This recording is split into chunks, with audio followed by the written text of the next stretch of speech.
رتل القرآن ترتيلا.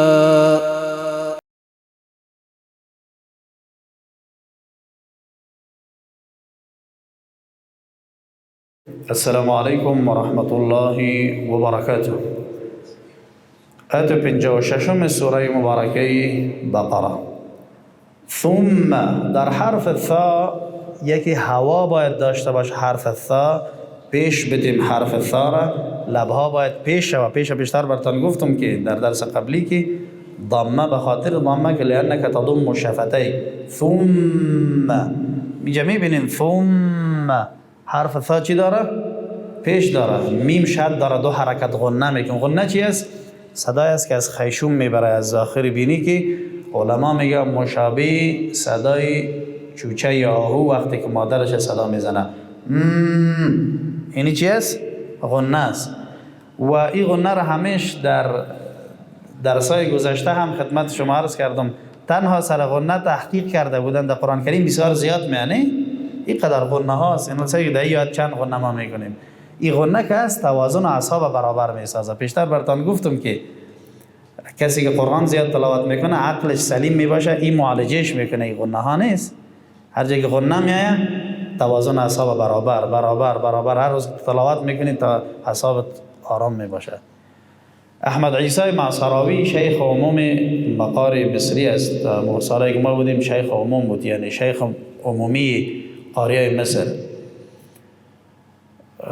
او در یکی از مصاحبه‌اش میگه که اهل قرآن را میگه شما بشارت میده برای اهل قرآن، میگه خوشا به حالتان. میگه یک دکتر روانی گفت رفیقم بود پیش آمد، گفت مرا گفت که یا شیخ، گفت که القراء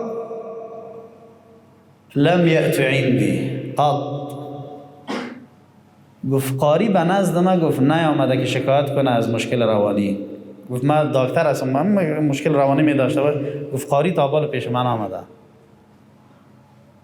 یعنی عمل گفت که یعنی کسایی که قرآن تلاوت میکنن و در بأمن می باشه زیبا ان شاء الله تعالی. دیگه غنه که است سر از این تحقیق دادن که توازن اعصاب برابر میکنه.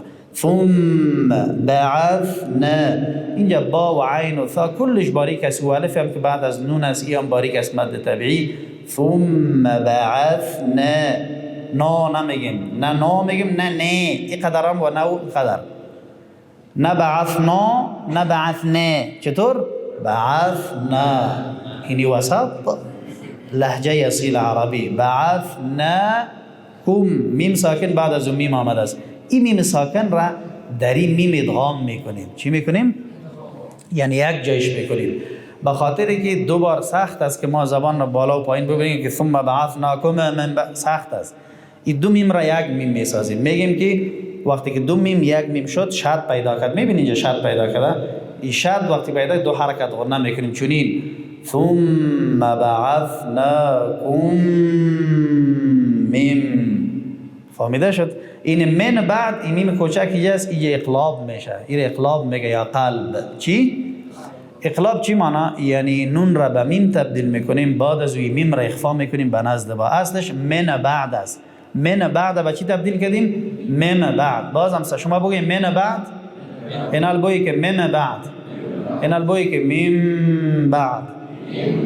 کدامش آسان بود؟ سیومش آسان بود نه؟ باز لبها را بسیار اندک میچسبانیم. میم بعدی، با و عین باریک، دال را کسره میتیم. میم بعدی مو، اینی واو ساکن ماقالش فتحه، ایره لین میگه. چی میگه؟ یعنی به نرمی نطق میشه و لبها را گل میکنیم. مو تیکم، کسره را متوجه باشی. کم، کاف را پیش کم نشوه، کم. به خاطری که ضمه نیم واو است. میم ساکن بعد از لام آمده، اینجا اظهار شفوی میشه، یعنی بدون زیادت نقصان میم را نطق میگیم که موتیکم لعل. زود میگیم لعل، لام و عین باریک و این لام دیگه شد داره. کوشش بکنیم که شدش را چنان نطق بکنیم که صدا قطعه لعلکم، لعلکم نشوه. لعلکم میم ساکن بعد از تا آمده است، اظهار شفوی. حرف شین صفت تفشیر درش میاریم تشکرون. اینجا حرف را پیش داره پر نوت میشوه. واو ساکن ماقالش دام حرف مد. وقتی که استاچ نون ساکن میکنیم ای به مد دارد لسکون تبدیل میشه.